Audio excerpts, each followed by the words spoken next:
All right. Greetings and salutations, everyone. welcome. Another exciting episode of the, what do we call it? The Game Master Community Roundup. My cat's had an ongoing cold, and he's just off the side here staring at me, but also kind of sniffling. And it sounds a little bit like, I don't know, Gollum or something over there. He's like, kind of funny. Whoa, there he goes with a sneeze. So if you hear any weird noises, it's not me. I mean, it might be me, but more likely it's the cat. Hey, Terrence. Hey, Caverna. I'm here on the RPG Roundup multi-Reddit, as is usual. I just loaded it. I'm on the new tab, but I'll give it a refresh anyway. And as always, if folks have stuff you have that you'd like us to look at, send it my way.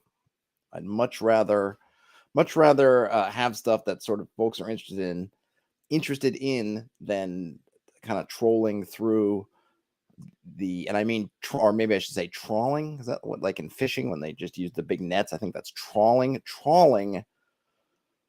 through Reddit and elsewhere. And this is some oolong tea for the working man. My second cup from the same tea leaves. I've been doing loose leaves lately, which I like. I always prefer if I can get the loose leaves as opposed to the bags. And I know I saw with oolong that you can do multiple. I don't know what the word is. You could basically get multiple cups out of a single single serving. I don't know the terminology of leaves. So this is my second steeping of these leaves, and I feel like I like the second steeping maybe a bit better. Caverna asks, thoughts about Hex 23 instead of Dungeon 23? I notice I've frozen. My face is frozen. Hold on a second. My thoughts are, as my audio is working, but my video seems to be frozen. My thoughts are that I'm totally down with it. I think that, I mean, really, honestly, that the thing is that anything that you're going to get, there we go. Not sure what's going on with my video setup. Anything that you're going to be inspired to write about, I think it works. Because look, for a lot of us, as exciting, or I don't know, as provoking as a huge mega dungeon 23 is, it's not for everybody. Not everybody wants to run a mega dungeon. Not everybody needs to or create one. So I think that people taking it and taking that idea of working towards something potentially big, but doing it baby steps, a day at a time, I think it's great. And so Hex 23 working on hex crawls is awesome. Of course, I love me some hex crawls. So that's great. And the folks that are doing cities and they're doing sci-fi stuff, I mean, or any combination, I know people have just kind of combined it in sort of world building 23 and just working on all kinds of different things. It is all good in the hood, so to speak. So really it's just a matter of finding that thing that works. And if that works, then good on them. Let's see if I can get okay, now I'm back, so I can switch back, and there I am again. So yeah, it's all good. I like Hex 23, Dungeon 23, City 23, whatever 23. I have finish at 23 because I just want to concentrate on getting stuff done and not on particular things. I think that also works. I just think it's great, and I really love all the energy that's been really being put out. I mean, it's that kind of neat phenomenon where you're in a community, and the community is everyone's working on stuff, and I think that's kind of what kind of powers you forward. I feel buoyed along by all these people working. It makes me want to do something. Like, I think when it's positive, like it is so far for me, it's great. I'm aware that it can kind of turn negative, which is not so great, and you got to kind of be your own helper in there if it's starting to have a negative impact. But I think it's amazing, and I hope it keeps going, because like I've said much times, I'm not trying to be a negative Nancy or whatever they call it, but hopefully all this energy from myself and everyone else is still continuing when we get into March, April, May, and beyond. But for now, harness it, get what you can out of it before everyone grows tired. Taryn says, again, I'm going to be shelving through a lot of OGL rage. Yeah, there probably will be a lot of that. It's a weird thing though, and I don't know how I feel about it. But there is part, like you imagine, so, okay, look, everyone loves old school essentials. I like old school essentials, that's fine, right? But they took something that was essentially already done. And, okay, they rewrote it. They maybe reworded some things, and they made it in a nicer layout. But creatively, they didn't add anything to it. It is just basic expert. So I wouldn't be, if I were Moldvay or Cook, and I think Moldvay is gone, but Cook may still be around. Of course, Wizards through TSO, I don't think they get anything off of it, but there's a certain extent where I go, okay, well, what are you adding to it? It made a lot more sense for some of these retro clones, I guess, when you couldn't get the books. There was the concept, look, the books are out, they're out of print. You can only get them spending hundreds of dollars on eBay, so we're going to fill that gap. But now everything's around digitally. So I don't know what the argument is now, other than we want to give you money for the stuff that other people kind of created, but we like the way you said it a little bit better. I don't know. There's a weird space. I think there's going to be a reckoning with some of this stuff where it's like, hey, you got to add. I mean, I wouldn't even mind it if it was a kind of a push for people to really add more of your own stuff in there. It's interesting, like, oh, hey, we're going to take the white box and we're kind of just going to present it as is and sort of rewrite it a little bit. And it's like, that's great, I guess, but I can go buy the white box itself off of drive-through. So why don't you give me your thing? And maybe this stuff with the OGL, even if it's just a scare, is going to push people to making more of their own systems and separating themselves a little bit more. Of course, the downside of that is that one of the great things with OSR that I think has been a boon to the community is stuff is so interoperable. Oh, I can take this from here and I can move it in here. I can do this and that. And that's kind of going to break down somewhat if everybody has to make things unique to kind of withstand or unique enough to pull out of the OGL. So I don't know. And of course, there's stuff that doesn't have anything to do with retroclones or anything. It's just going to get caught up in this mess anyway. Hopefully Wizards will just say, like, see it and say, like, oh my gosh, this is a PR nightmare. We're just annoying everybody. We don't need to do this. We're making money hand over fist. Let's not just try to screw people over and let's just make more money and do good things. But corporations are going to corporate and they're going to do stupid stuff. Governor has read that several groups are moving to other systems. I don't doubt it. I mean, maybe Pathfinder 2 will get a boost out of it. I think it's always easy. I mean, the internet is full of people who will either say, and I'm not saying they won't do it themselves, but they will demonstrate the most militant responses to a problem. For example, I'm sure if I looked hard enough, I could find them in this thread. Go to a thread that's got some kind of player issue, and you're going to see stuff that's people saying, drop that player. I quit that game. What? This DM didn't give me advantage? I'm out. I quit.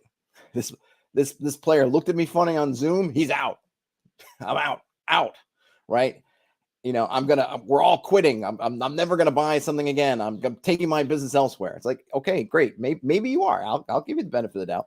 But you would think on the internet that, like, oh my gosh, everybody's doing this. But the fact is that most people aren't going to do this. Most people probably shouldn't do this. Most people aren't that militant, number one. And number two, so many people are going to be blissfully unaware of this whole thing.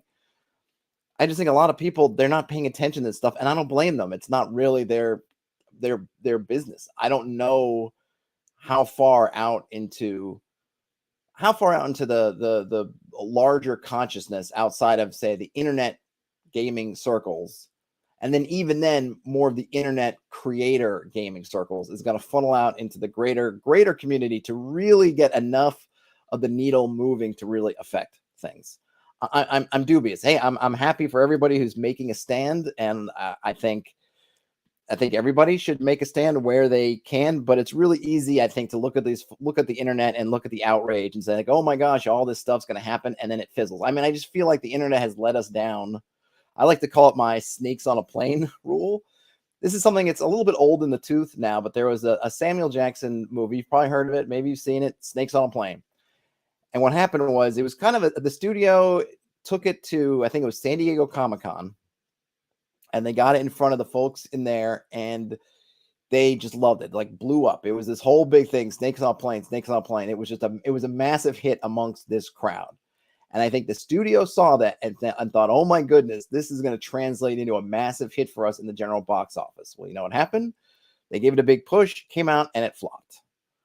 And I think my takeaway from that is that you can't trust these small niche audiences. They have very idiosyncratic wants and needs and desires. And sure, you can meet those and get there, but that doesn't mean that they really line up with what everyday folks who just are seeing a commercial on the TV or whatever are gonna, and they're not sort of dialed into all this stuff, what they're gonna get from it. So I feel the same way with a lot of this internet-led phenomena in these circles.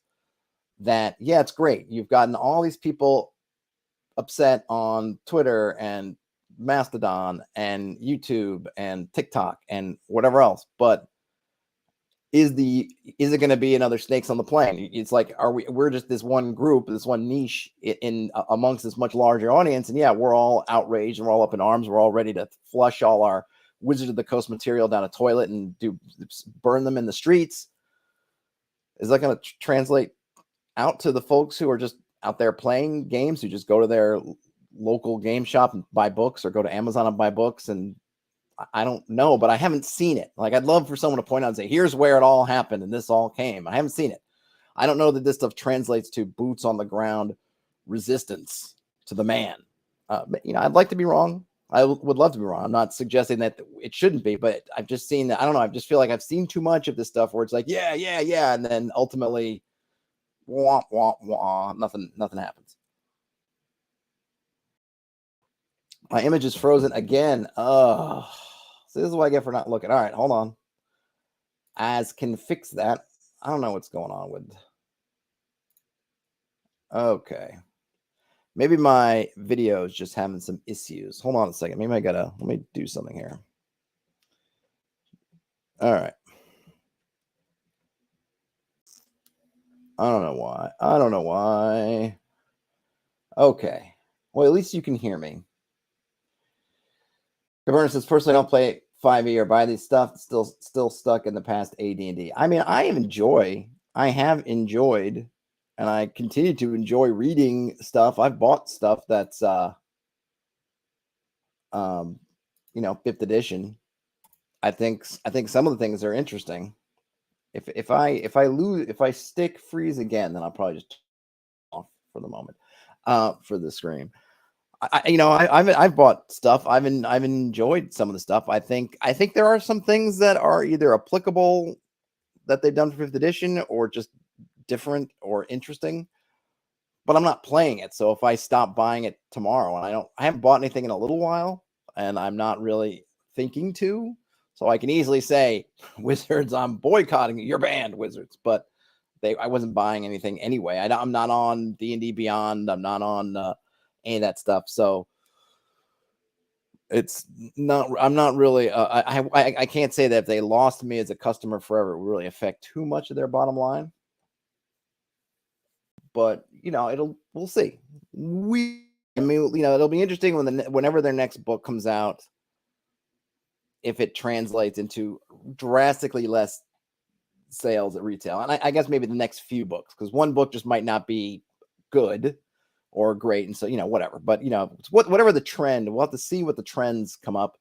I'm sure they'll be watching at the trends too. I mean, the big thing to hope is that as much as these corporate folks are going to corporate, they don't necessarily stand by their guns either. And if enough pressure comes, even if it's smoke and there's not actually that much fire underneath it, maybe that'll be enough to get them to stop, to rethink this stratagem of theirs. But from some of the stuff, I think it was it Justin Alexander wrote a good piece on the history of the OGL. Seems like there's at least a contingent at Wizards and at Hasbro, maybe in particular, who are never a fan of the OGL in the first place, and they're just out to get it because they fundamentally disagree with it regardless of anything else. And that's the thing, is I used to, when I was a youth new to the world, used to think that corporations were all logical and they would look at the data and follow all this stuff and do great. And then you get into actually working at places and you realize that they're basically just a bunch of people, and that these bunches of people are not even bunches at the senior levels, just individual people with individual quirks and loves and hates and fixations, and that they just do stupid things. Because ultimately there's no, if you're in the the division head or whatever of Hasbro that deals with, I don't know, tabletop everything, and you can't stand the OGL for whatever reason, whether it's rational or irrational. There's only a couple of people who are above you who could tell you no, and we're probably going to give you free reign to do it. So this person just has it out for the OGL. They just have it out, and then maybe it'll all fall apart, and the next person will come in and reinstate it or change it. I mean, that's the one thing that maybe the positive thing of this is that they can keep updating, which means they can update it to this crappy one, and all hell breaks loose. And then they decide to update it to a less crappy one. And maybe some folks will feel once bitten, twice shy, which I totally would, because they can change it once, they can change it again. Then, but that's the way it is. Now, some folks will point out that, all kinds of, like a lot of computer sort of, I guess, open licenses are based on the same language as the OGL, so that they're all going to get behind it to help if there was some kind of lawsuit or legal action. But I also read that for those that kind of licensing, they actually updated the terms a long time ago, so that the OGL type license doesn't actually apply anymore. That they've updated on themselves to close some of the loopholes that WotC is potentially using. In which case, maybe you wouldn't get them all on board because they're not going to care anymore. I don't know. It'll be interesting. Caverna says the newest system is Basic Fantasy. Basic Fantasy is a good one. I don't know if I've ever done a read-through of Basic Fantasy. Maybe I should. Maybe I will. Let's see. What do we got here? Strange ways of rolling dice. I don't know. Does anyone know of any ancient Greek-style battle music? Here we go. This one might be interesting.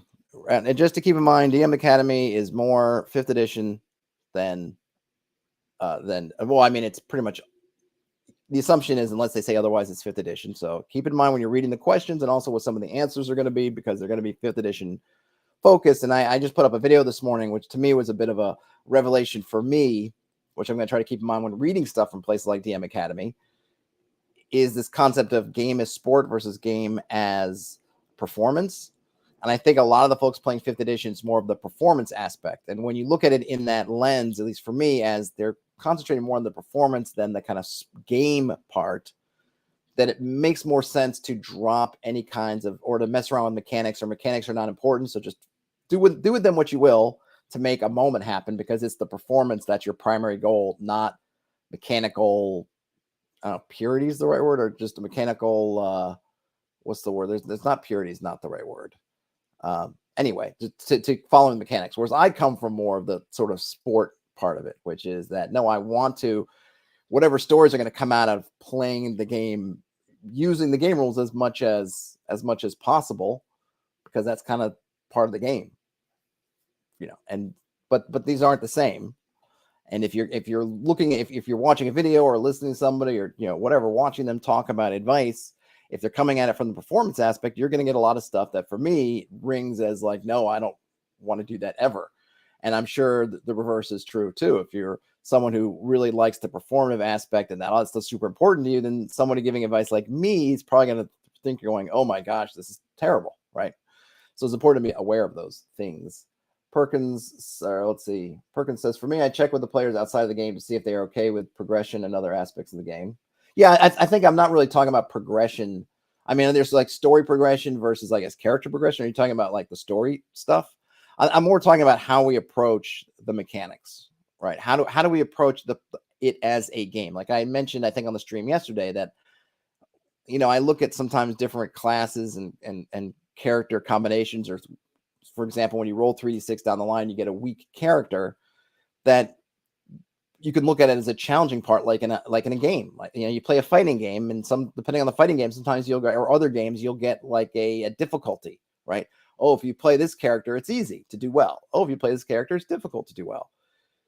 So you look at a character and you think, well, their stats kind of stink. It's sort of like saying, well, do you want to play on hard mode, as opposed to this other person who maybe rolled up 16s, 17s, and 18s, and they're kind of playing it a little bit on easy mode, and you just look at it as a challenge.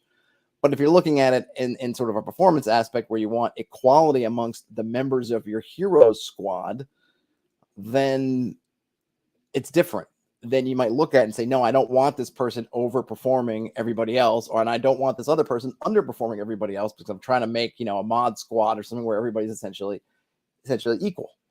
But I think ultimately, though, yes, in terms of talking to your players, yeah, you absolutely should find out like where everybody wants. I mean, it's definitely something I would add to my if I had a running checklist of session 0 or a campaign pitch options, I would definitely add in a bullet point to, how do you see the game? And I think in the OSR, I think something that unites the OSR is more of an approach towards that sport part. Like, hey, we're going to play it, and we're going to play it this way, and whatever happens, happens. And we're not playing with super high character stakes. So we can, if there's unexpected losses or unexpected victories in places, it doesn't matter so much. It doesn't affect things so much. Whereas with a lot of the investment that people make in something like 5th edition in character creation and elsewhere, then it's a lot more fraught if you get it wrong. Perkins says that Robin's laws of good game mastering cover different types of players. It's good to know what players want or don't want in the game. Yes, though I'm talking about something that I think it's a little bit fundamental. I've read the Robin laws of good game mastering. I think it's good to look at different players, but this is almost a more fundamental thing that I think can affect those different player types, but it's not the same as them. It's a little bit different. It's a little bit, like I said, I think it's a little bit more almost underneath there or parallel to that, because you can have those player types, I think, in either sort of game. But this is sort of how you approach the game itself. So here's the question, though, from DM Academy, posted by Recon Knight. As the title says, my group and I seem to be progressing very slowly through the Minds of Phandelver module. We have been playing for about half a year with an average of playing 3 sessions a month. So far, we have barely finished the second part. Is it normal to be this slow, or am I doing something wrong? I mean, these are these questions I think are always interesting, because I really want to ask this person, are you having fun? Are you bored? Are your players bored?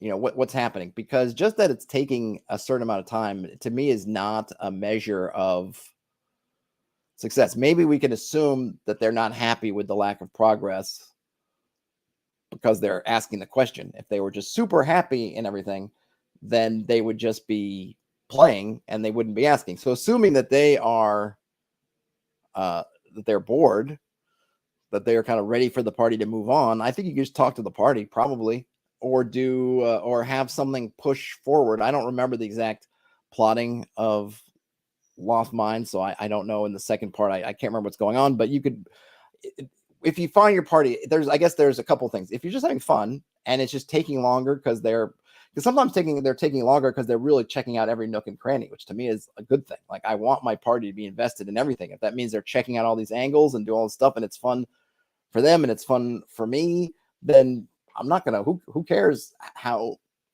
fast? It's not a race. Not a race. Just have fun.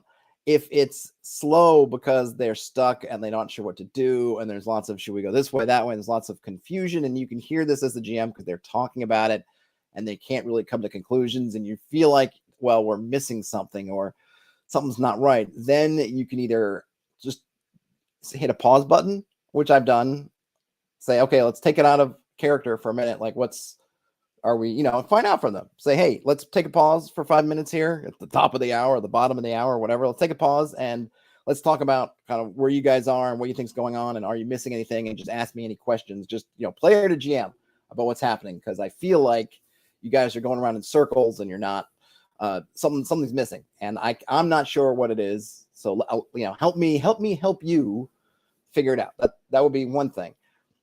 Alternately, if it's like, well, I think I've put everything out there and they're kind of in character in the moment in the game, but still progress is just kind of stuck and we're just not doing anything, then you can have somebody push forward. There's like what's his name? The glass spider or something, the white, I don't know, I forget the names, glass staff, and all these different characters. There's the dragon.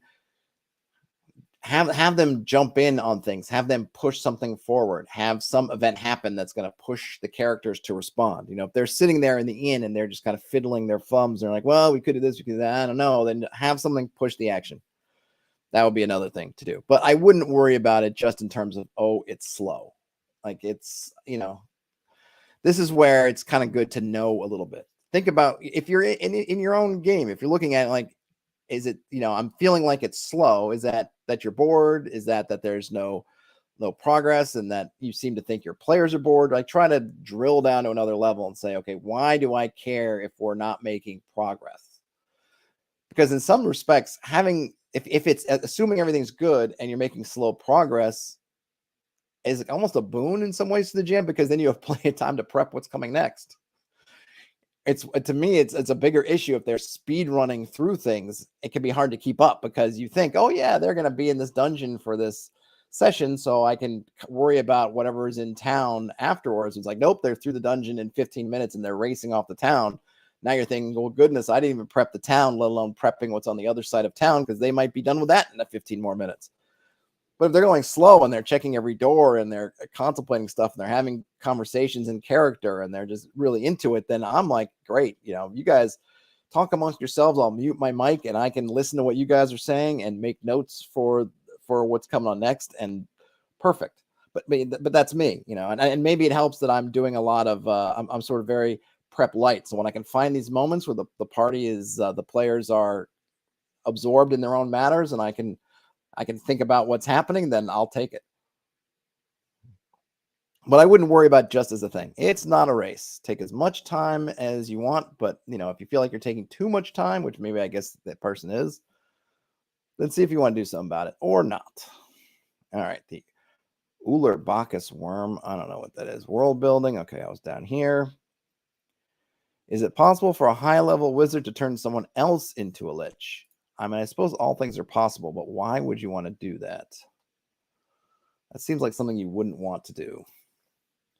Describe your world in the most boring way possible. No, thank you. Four-limbed centaurs? I don't know. Let's see. Boy, that's really backstab in glaive. Oh, what is that? Oh, it's a knave hack. I see. I don't know much about glaive. I like the name, though. Am I the only one that thinks of crawl when you hear the word glaive? Oh, here's something interesting. This is in the RPG feed. Good riddance to the OGL. Let's see what they got to say about it. This is posted by C.W. McNancy. I say good riddance to the OGL. These mechanics are antiquated and overrated. Sorry for the hot take, but I got super triggered reading about this drama and seeing how hung up people are on these clunky vestigial, as they say, mechanics. I can't bring myself to feel sorry for someone who makes third-party content for what I think is an overcooked husk of a system. Once he wants to monetize and control any and all mechanics derived from the D&D OGL, fine, let them keep it. It's 2023 for crying out loud. Can we please acknowledge that TTRPG mechanics do not require 3rd edition D&D as a starting point? Not only are there more evolved systems out there that are even more friendly to third-party content, but also you can make first-party content too. Let D&D go. Yeah, this is kind of a bad take for multiple reasons. Because you don't like the system means that you don't care. Let's have. I mean, that's just lame. Like, I don't care about my fellow designers because they're working for a system that I don't like. Perkins says that Crawl shows our age. Yes, Perkins, Crawl indeed shows my age. Wonderful movie. I think I have it on Blu-ray. I don't know if there's a 4K. I might even have it in 4K. I love Crawl. Crawl it's a weird movie. If anyone who's hearing the word Crawl or reading it in the chat has no idea what I'm talking about, it is a science fantasy, I guess. It's really a fantasy movie with sci-fi trappings. Let's call it that. Fantasy movie with sci-fi trappings from, I think, the early to mid 80s with a young Liam Neeson in there. And Robbie Coltrane, rest in peace, passed away. He was also in there young. Some other folks who you might recognize, a bunch of folks you are not probably going to recognize. And the glaive is nothing like the polearm weapon that you might be thinking from actual history or D&D or any other fantasy wargaming or fantasy role-playing scenario. It is like a star-shaped kind of weapon with little claws that are retractable. I'm not sure why. That you can throw, and it's a magical weapon, and then you can will it back to you. And it of course, in the movie, it comes into play, but the glaive was a cool weapon, though it doesn't seem to be all that. I mean, it's effective, but you almost wonder why, because it really just gets kind of stuck in you. And I don't know, there's nothing is explained as to why this thing that really ultimately it's really like a giant throwing star with retractable blades. That's magic, but it's a great movie. And that's some really good stuff in it. And it has sci-fi trappings because they are Cyclops, but the Cyclops, they literally say in the movie, are aliens that came from another planet and came over. And the bad guy also came from another planet and has some kind of stormtrooperish looking things that with weapons that kind of shoot lasers, though no one calls it a laser, and has a floating fortress that moves around. But the planet itself, everyone else is basically living in, it's a fantasy world. It's definitely a weird mix, but I love it. I love it. If anyone wants to make Crawl the role playing and get the rights to Crawl, I'm down. Okay, let's see what other people have to say. Yeah, Vertigrith notes that the OGL is just not about D&D, and it's really about controlling mechanics. These are all true. I mean, this guy, it's just a bad take. And the other thing too, I mean, this is kind of one of these silly things. Just because something's old doesn't mean that it somehow is past its expiration date. Like, just because it came up with it 50 years ago doesn't mean that it's bad, and it doesn't mean that some system now, because it's new, is somehow better. I mean, oftentimes just in D&D's history, depending on where you fall and what's your favorite edition, D&D might have peaked for you 40 years ago and it's been on a downhill slide ever since. Or it might have been, oh, I liked Basic Expert. I really liked first edition D&D, but I haven't really liked second, third, or whatever. But I love fifth edition. You know, it's silly. There's not some kind of evolution to this stuff. A lot of it is in just how you use it. It's almost like saying, well, cars, 4 wheels and some kind of engine, that's been around for 100 years. How come we haven't moved on to some other weird configuration? Because it works. I mean, maybe at a certain point, like, hey, this stuff having attributes and things like that works. And of course, not all games have attributes and not all games have classes. And yeah, there's lots of other stuff, but sometimes these combinations kind of work pretty well. Books, am I right? Why haven't we come up with some kind of other weird configuration? Why do we still print books the way we do? It's been like that for 500 years. Maybe because it works. There are probably other ways to print books. No binding, papers just unfold into some crazy long scroll. I mean, put our best minds on coming up with an alternative books, because goodness knows it's old technology. Clothes, am I right? Shoes, am I right? Knives, am I right? Why are we still using knives like suckers? They've been around for thousands of years. Why have we all moved to sharpened sporks? I don't know, pal. Why don't you tell me why? You tell me why. Caverna says Barbarian Prince is old and is still really good. It doesn't need to be new to be good. Yeah, absolutely. And this stuff isn't, like I said, I think a lot of people, and I remember seeing this, I haven't run into it recently, but I remember getting into it with somebody who literally thought that role-playing games were like operating systems with the versions, that naturally 5th edition was better than 1st edition because it's the 5th iteration. And it's like, it's not quite how it works. I mean, ideally, that would be how it works. Like, yes, I would love if 5th edition was better than 1st, but even with games where they're literally iterating to fix stuff, sometimes they end up breaking something, or they have an idea of what's better and it's not. Like, the stuff just doesn't fall out like that. It is, and even sometimes with operating systems, they don't always. Sometimes you look back and say, oh boy, the older one was better. And I've been trying to get a copy of Barbarian Prince. I know I can print one out, but I actually want to get one. But they're super expensive every time I've looked. So far, my quest for a Barbarian Prince. If anyone knows someone who's willing to part with a copy of Barbarian Prince for reasonable monies, push them in my direction. Laser Spork, says Terrence. Absolutely. Terrence, I think, talking back about Crawl, says that the sci-fi stuff was just stuck in there after Empire Strikes Back made so much cash. Maybe. I mean, it works. It works, but, you know, I wouldn't doubt it that they looked at Empire and were like, we got to get on that sci-fi monies. Okay. Caverna says, even in operating systems, Windows Vista was not better than XP. Yeah, that's true. I mean, a lot of people just, was it Windows 7? There was some version of Windows that I think a lot of people just skipped right over. Like, nope, not doing it. Certainly that was that way with Windows Explorer, or the browser. I forget what version it was. It was like, nope, we'll wait for the next one. Okay, what D&D IP will you miss most when you abandon ship and screaming from wizards? That's pretty funny. Why do they get downvoted? Ah, oh, stupid people. Just because you don't agree with it, don't need to download it. Someone else downvoting. Alternative to created commons in the OGL. I'm not going to read these, but I'm just going to upvote them. What currency could people use if metals are rare? I mean, there's all kinds of stuff. I mean, the fact that metals are rare is kind of what helps them as currencies a bit. That rarity helps kind of set the price, or maybe rarity is the wrong word, but I don't know, that they're limited, that there's I guess a market for it, which means there are some kinds of, it's not grass on the ground, which anybody can just pick up. It has, I don't know. I don't even know what the word would be. But I mean, anything will work. You have to understand that your governments are going to want to be able to control it. So if it's something that comes out of the sea like a shell, it can't just be any shell. It would have to be something that the government could control, either by putting a stamp on it or by changing it in some way, or if it's a special shell that you can only get from a special place that they control. You just don't want it to be something that most people can go out and do as a currency.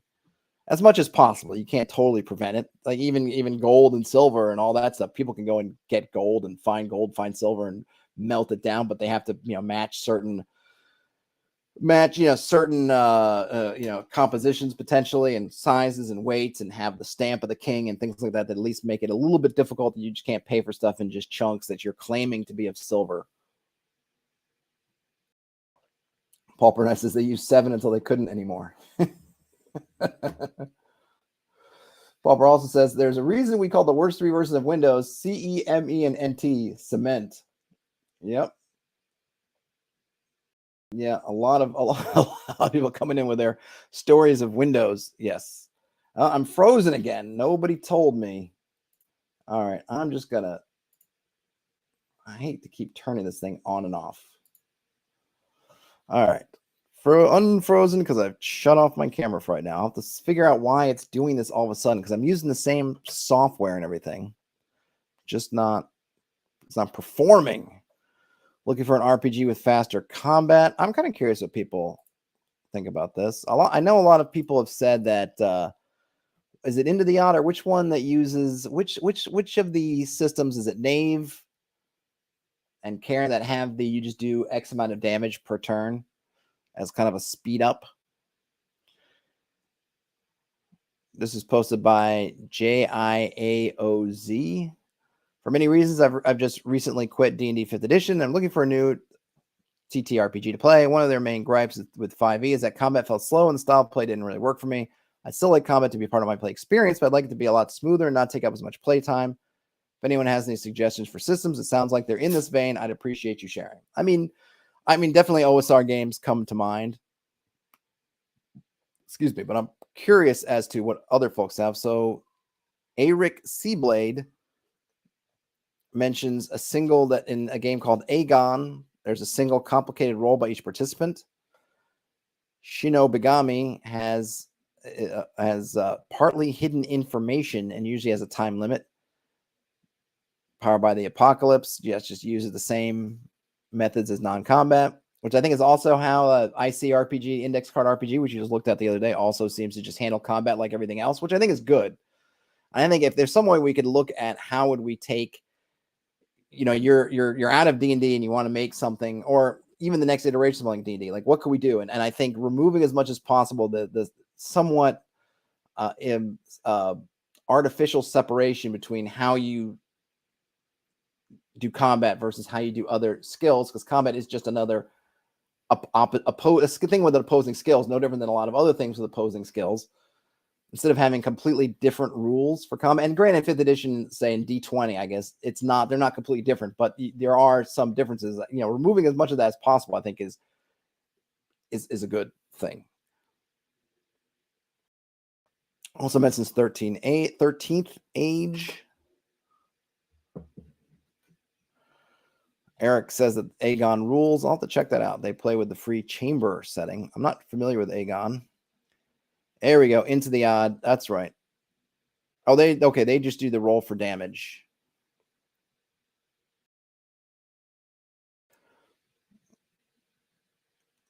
Let's see. Yeah, and a lot of people have a lot of stuff. OSR games, Powered by the Apocalypse games, Warhammer. I'm not familiar with their combat. The One Ring, Second edition, 13th Age, Word Without Numbers, Mithras, Torchbearer, Legend of the Five Rings. Yeah, lots of good systems. Perkins says bartering economies are interesting. Trade may come to what is rare by location, salt, water, wood. Yeah, Perkins, I agree with you. I'd love to play more with that. It's just another one of those things that sounds awesome to do, and then the complexities of trying to maintain it catch up with me.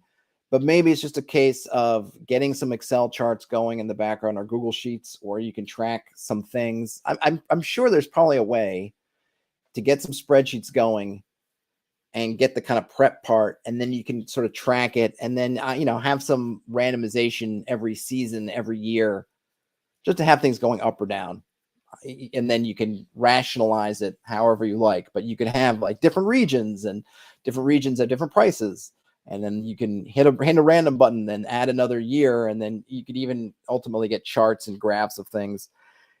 As with everything, right? If you could set up the systems in a way that makes sense in your workflow, make it work. I've never really experienced a game that's done that kind of bartering and have it be something other than flat static costs, but it'd be very cool to come up with something. Maybe someone needs to come up with just I don't know if an app, but something. I forget what that tool we looked at that sat on top of Obsidian that had a lot of automations and tools for using for tabletop role-playing stuff. And there were ways to set up some tables where you could do stuff and generate, but then kind of keep it. But maybe it really is just a matter of, let me set up a Google Sheet, set up some prices of goods I want to track, and then just use some random buttons to set some random values, and then go.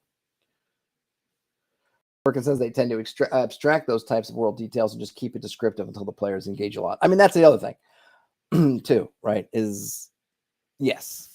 And I think that's I think that's how most of us do it, is we say, oh yes, bartering is here, but there's not a system underneath it. It's just kind of like, yeah, you can barter, but I'm just going to roll some dice in the moment. I guess what I was getting on is if a party really wanted to engage with, say, caravans and trading and moving things across the world, coming out of the system, if it's just in a town, in a village, people don't want coins and they want something else, then that just is just an ad hoc thing that's easily handled. Ian says they wonder if that Plangaea setting, Planagea setting that Justin Alexander was working on has some sort of bartering system built in. Interesting. I haven't heard of that one, Ian, so I'll have to look that up. It might be neat. Mr. Hobbs mentions Axe. For bartering, Mr. Hobbs, or for quick combat? And unfortunately, Axe is one of those systems I think that has sort of, there's meta baggage about. I'm not up on all the details, but it's another one of those systems that, depending on how you feel about things, the people behind Axe, they may not be appealing. I think it's Axe. Oh, economy and bartering. Okay, cool. I think I have a copy of Axe somewhere. The K5K says they don't get the faster pussycat combat mentality. Here 5e drags, 1e seems paced well. I guess it really depends what you want. I think, to me, so the thing is with combat is that it's fine until it's not fine. It can go on a long time as long as there are interesting things happening in the combat. I think what ends up happening in a lot of games is that the combat overstays your tactical choices.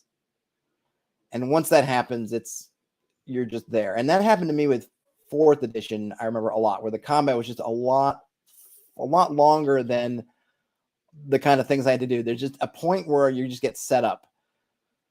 Whatever it is, you've gone around, you've done some maneuvers, and now you're standing still, they're standing still, and you're just whack, whack, whack, whack, and whoever goes down first loses. So you're just whack, whack, whack. I've used up my interesting encounter power. I've used up this other thing, and now I just have my basic power, which maybe gives me a little bit. I can do a little dance around, but ultimately nothing's happening. They're not moving. Nobody else on my team's moving. So we're all just sitting around, and we're all just going to keep whacking at each other until one side drops. And that's where I think, in terms of combat, is when you hit that point, you should be looking as a meta level. I think you should be looking for how you can get out of combat. On a fictional level, I don't think it's even really outside meta thinking, because if you're a monster or a creature, there's a certain point where you realize you're not winning. And I liken this to, sometimes I'm playing with my cat and my cat's getting feisty, and I'm putting my hand and I'm like, I'm mussing his hair on the top of his fur on the top of his head, and he gets mad. He swipes at me. He gets annoyed, and I move my hand away, and I do it again. I move my hand away, and he's getting mad. At some point, we're doing this back and forth, and either he gets me with his claw finally, and I go, "Ow, darn it, Bruce!" And then I'm like, "All right, I'm done." Or the cat realizes that he's never gonna. I'm able to anticipate it. He's done it 3 or 4 times. He's come along, and I haven't done it. He hasn't been able to get me yet, and so he's going to move away, right? He's done with it because we're just at this stalemate. And I think the same thing in combat. If you're a monster and you're like, I got 5 guys on me, and this is just happening, I have nothing else to do here. Why am I still doing this? I've probably lost. If I'm not really doing a lot of damage to them, or I'm not outpacing them, they're not dropping. I'm just sitting here like I should be. I'm time to get away. Time to change. Either change what's happening, change the tactical framework, or it's time to get out. And of course, if you're an intelligent person, you're gonna be thinking the same thing. Like we're slowly getting pushed back, whatever's happening. I'm just getting hit, I'm getting whacked down, and I'm not knocking these guys out, and they're not leaving, so I should think about leaving. So I think from both a meta standpoint and a fictional standpoint, when you get to the point that nothing else is interesting is going on, both sides really, and if I'm the players, I'm kind of thinking this too. This is where I should be starting out, hey, surrender, chumps, or alternatively, hey guys, I'm getting whacked down here and we're not making progress. We should think of something else. Like both sides should be, but from the GM, think about how to get out of that combat, because it's not a fun thing, and it doesn't have to be. There's no law that says every combat has to be to death, and I think it's more fun when people decide to run away or surrender or retreat to a stronger position and just do something to change what's happening. You got to change the tactical space somehow. Perkins says that city state has money changes and must be approved by the city, so the black market takes all comers and its hidden factions, etc. That's cool. I haven't read the city state in a while. I don't think you can really find it too much anymore. And of course, the Bledsaw Jr. is also not on people's Christmas lists these days. So I try not to really recommend too much because it's hard to get. And I know that it's another one of those publishers that's sort of fraught. Perkins says that Matt C has a video on improving combat slowness. He says there isn't an easy button solution. Perkins also gives we are leaving. Yep, pretty much. And then the K5K says that a DM should be moving the situation forward if there's a grind, morale, etc. Yeah, you should be using all those tools because at the end of the day, the game isn't just let's get in the combat and fight. Though some GMs treat it that way, and I've played in some games that are really all about just combat to combat. And I remember pleading with the GM one time, like, can we please? Why are they not surrendering? Like there was like 5, 8 guys here. Now there's 3 of them, but we're still just whacking away. And yeah, they're going to knock one of us down or gonna do something, but ultimately like nothing's changing. So why are either they not surrendering or running away or something? Cause the gig is up. Like, it. I mean, that happens. There were 8 guys in the room. Now there's 2 guys. So what are they still fighting for? It's lost. The room is gone. We've taken it. And if they knock one of us down, it's going to be annoying, but we're just going to kill them anyway. It doesn't change much. And I get it if they're undead or if they're some kind of weird psychopath or zealot, fine. But that shouldn't be, everybody. And too often, though, it is everybody. Okay. Let's see. Counter building, I think that's probably going to be more about CR and stuff. Thoughts on constantly shifting initiative? I've done it. I think it's fine. Shifting initiative, it slows things down a bit. Something I really like that I haven't figured out a way to do it not in person, but just synchronous gaming is what I did on my play by post game that I ran for a while. Was I had you declare your actions and then roll for initiative, and then I would roll initiative for the monsters. And what was cool about it was that you had to. So what I liked about it, and I know some people are going to say, "Oh, but then you can't act together with your teammates because you don't know who's going first." And I kind of like that because it added up some really interesting things that came up, situations where you had to make a choice. You had to, in the spur of the moment, say, "Shoot, I'm going to take a run for the gem," and then someone else might have to say, "Well, he's taking a run for the gem, so I can do something else." But maybe you can't because you're like, "I don't know if he's going to get to go first. So I got to take a run for the gem," or whatever it is, like what the MacGuffin in the corner that's controlling everything. Like maybe 3 people have to run for it because you don't know who's going to get there first. Or well, we both have to attack because I can't. We got to make sure that this monster. One time it was great. That was a really tense situation where there was the monster had 1 round worth of hit points left, but both of the players also had 1 round of hits to take left. It was basically whoever hits first is going to win. If the monster goes first, he's got 3 attacks. There were 2 PCs. Chances are he's killing them both. It's killing them both. That would have been TPK. If the PCs go first, then they had the potential to end the encounter. And of course, if it ended up some combination of PC, monster, PC, then it would have made it really good. And it happened that the PC ended up going first and getting the killing blow and doing it. But they couldn't really do anything else, right? The other PC maybe could have tried to do some kind of spell or something else, but he had, or I don't think he had any healing magic, whatever. But the choices were really tense because they couldn't count on who was going to get the jump. So it was like we both have to commit to doing something that we absolutely have to do, which is try to get this monster down. Because if I spend my turn doing something else and the monsters are going, I end up going first, and then the monster goes and I didn't kill it because I was doing something goofy, then we're toast. And I like that, but I don't know how to do that and not slow down the game. Now, in a play-by-post scenario where it's asynchronous, everyone's doing kind of at their leisure, it worked fine because there's minutes, hours in between responses. So it was really easy to run. I'm sure that, of course, I don't use any VTT stuff. So if there's any kind of digital tools, I'm not using them, but just doing them kind of what I would imagine would be like if I was playing face-to-face or doing it, it's slower. Maybe I could run it with my game because we don't end up running a lot of combats, but I haven't gotten around to it. We just roll once. I find in Discord, one thing with playing on Discord is because you've got the rotating vertical chat, it's easy to lose sight of stuff. So I'm always constantly scrolling up to see people's roles for their initiative. Yes, I could get tools or things to do it in line, but I haven't done that stuff. But I did like it in theory. Perkins says, for combat, it's good to change things up to keep the game moving. Respawning undead to get players to think about leaving.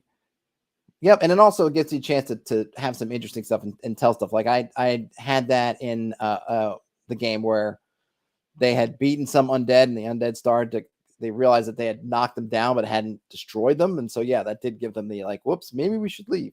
And I know there's something like that in Caverns of Thracia where there's basically a place you can go to which has just ever spawning undead, basically, which I suppose could be an XP grind fest. But since you don't get that much XP for killing things, chances are you're going to end up making mistakes and die before you'd end up getting a ton of XP from just murdering undead over and over again. Perkins says that knowing the monster and player goals for each situation or combat is good, like slowing the wave of undead, not stopping all of them, etc. Yeah. I think as a GM, you definitely should be responsible and have monster goals. And that way you can tell when a monster goal has become out of reach to then figure out something else to do and not just keep going for an objective that's no longer attainable. And then try to, and this is something as a GM, you can pause the game, have that talk. Hey, guys, have a goal, right? You remember what you're doing. Remember what you're not doing. And I think often with OSR, when they get whacked by a particularly hard combat that maybe they had in hand, but then lost because they lost, then it got the better of them because they lost sight of what their objective was. Then you can have that talk with them, or something like they let the MacGuffin escape, or they let the bad guy with the MacGuffin escape because they were too intent on killing things they didn't need to kill. You can come back and say, hey, remember your goals. Remember, killing all those guys wasn't your goal. Your goal was stopping the guy from getting away with the MacGuffin, and now the guy's going with the MacGuffin. Why? Because you lost sight of your goals. Remember your failure in the cave. Anybody doing anything bonkers for Dungeon 23? I'll give it an upvote, but spontaneous generation, how Alberta lost the war on rats. All right. Let's see. I'm not finding a lot here. What's going on? Let me go just in the OSR. Why not? Troller Games is a 5e fire sale. Oh, I'll go read that. I know Troller Games has gotten into their own little hot water recently, depending on how you feel about different things. Oh, are they ditching? Yeah, I don't know. They've been running a bunch of sales over the holidays, so maybe they just thought this is a good excuse to run another sale. I got their email about it. I know it's going to be interesting. I think a lot of the bigger publishers, I imagine, are having their own talks with WotC about the licensing things. I don't actually think that, not that they're not going to be problems, because I imagine Hasbro is going, yeah, you're going to have to pony up a little bit more to do things than just what you've been doing. But I don't know if that's good. I mean, it's going to come down to their economics. Is whatever we're going to have to pay to WotC to keep doing what we're doing, is it worth it? Or are we better off creating our own system? Or are we better off moving to another system? I don't know. The K5K says, have we covered Dungeon 23 yet? No, we haven't. Do you have something you want to talk about in Dungeon 23? I can go to that. I can check it. Let's go see. We have the Dungeon 23. I haven't posted my thing today yet. That's something I need to. I still need to do for my day. You can't see it because of my silly camera, but I've got my notebook here with my new pen. So I'm ready to write something today, but I haven't actually done it yet. What's everybody doing? Anyone in the chat? What are you guys doing for Dungeon 23? I've seen stuff from Brian Smith, who might not be in here. I've seen stuff from a couple people on the forums. But tell me what you guys are doing. We can see what's going on. Let's see what's in the new sci-fi dummy. It's a tool.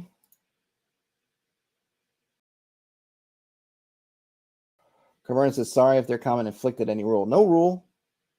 Not sure what comment, Caverna, but you're all good. I'm trying to even scroll back through your comments. I don't even know. Did something...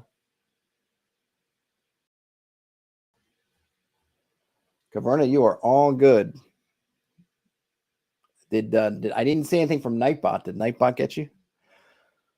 All right, sci-fi dummy. Saw someone talking about building a space station. Love the idea. I'm struggling to come up with ideas. However, for my space Hulk, I'm trying to build. Anyone have any good resources for random tables something along the lines to generate ideas? I think that Jade. We looked at it.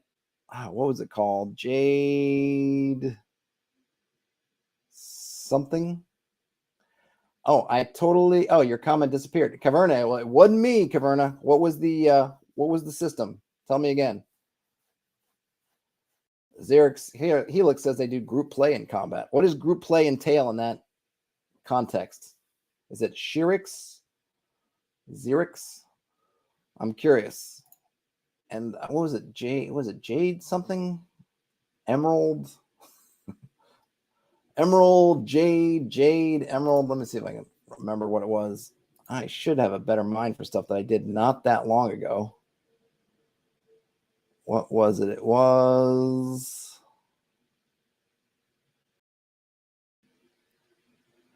What? No. Was it that long ago?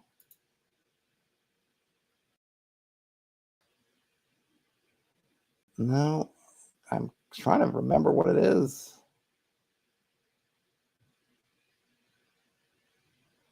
No, it wasn't in September. Couldn't have been that far back, could it?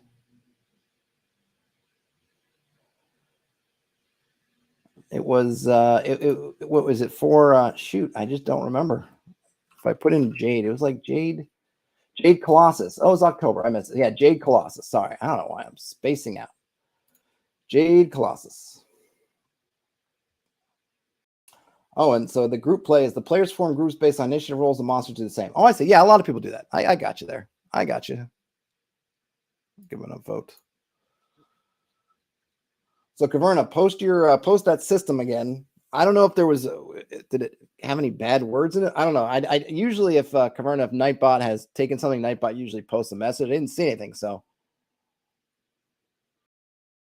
not sure why it didn't come up. Ian Boyd talks about Mothership having tables, Hull Breach. I'm not really familiar with Mothership too much, but that sounds good.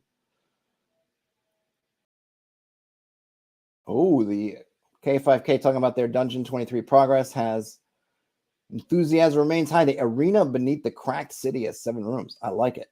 And Caverna mentions it's called Heroes of Adventure. I'm not familiar with that. What is Heroes of Adventure? Mr. Hobbs says they're fleshing out a mega dungeon site from an existing campaign, ran a contest that got some really cool entries. Oh, nice. Oh, I see. Yeah, Caverna, sometimes, yeah, I don't know. It's yes, I think links will, and here I get the spam. I will check out Heroes of Adventure. I will check it out. What is if I search? Let's check it out real quick. Not going to include. No, not submit. Hey, Brian Smith's here right at the end. Heroes of Adventure, Company of Heroes, Lord of Heroes. There we go. Oh, this is a video.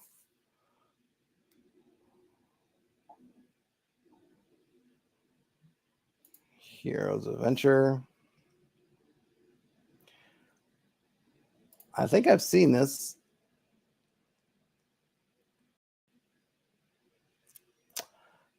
OSR monster conversion. Oh, is this yours, Caverna? Did you reverse your name specifically for your handle?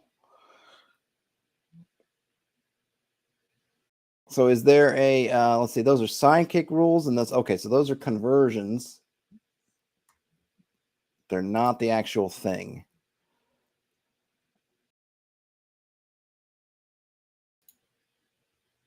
Okay, here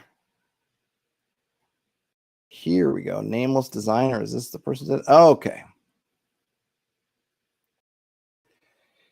So here we got the Heroes of Adventure, Player's Handbook, Referee's Guide, Compendium. Wow, they got a lot of stuff here. I found it, Caverna. Appreciate it. Oh, this is cool. Let's see how much. What do these run? We'll just yeah. I'll come back and try to get a hold of this. Let's see. Is it? Oh, it's all free. Well, look at that, and look at this. Is a nice layout. All right, so let's do the elevator pitch here. Read the intro and read that stuff, and then maybe next week or sometime I'll get it on the. Let me add it to my collection, so I'll try to remember it a little bit.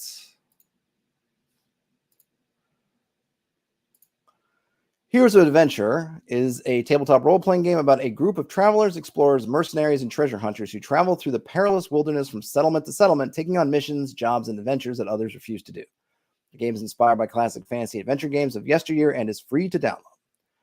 The Heroes of Adventure Player's Handbook contains all the rules and information needed for players to create their own heroes and play the game. This book contains a D20 core mechanic, a settings guide to the Fallen Lands, Barbarian, Cleric, Druid, Knight, Mage, Ranger, Rogue, and Warrior classes with some different career options, each crafting and alchemy rules, a risk versus reward based magic system, a religious worship system, resource management, some sample heroes, and it's semi-compatible with other fantasy OSR type games. All right, cool. And they have a subreddit. Awesome. Well, I will absorb this. What is the referee's guide got going on?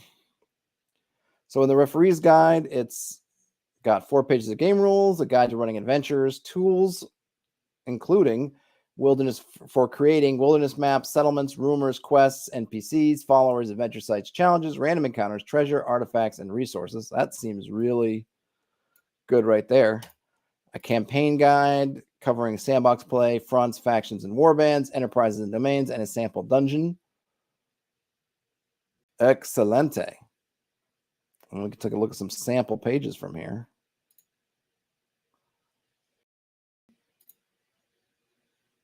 I mean, it's very well laid out.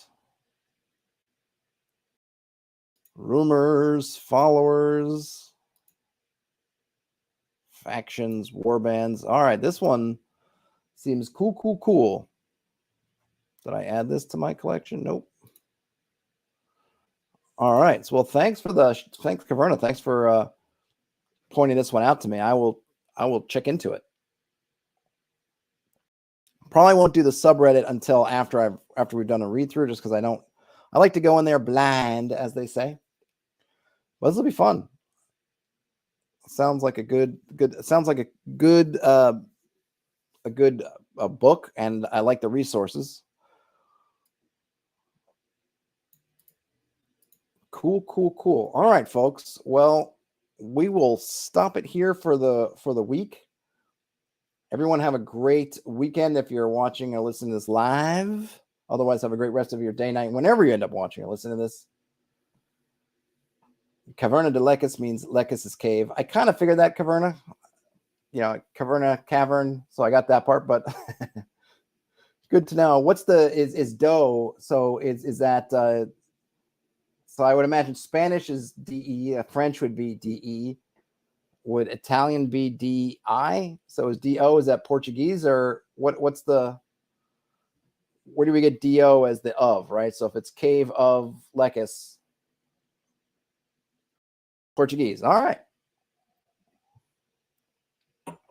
Well, I would have said Bem-vindo at the beginning, which is only a little bit of the Portuguese that I can remember.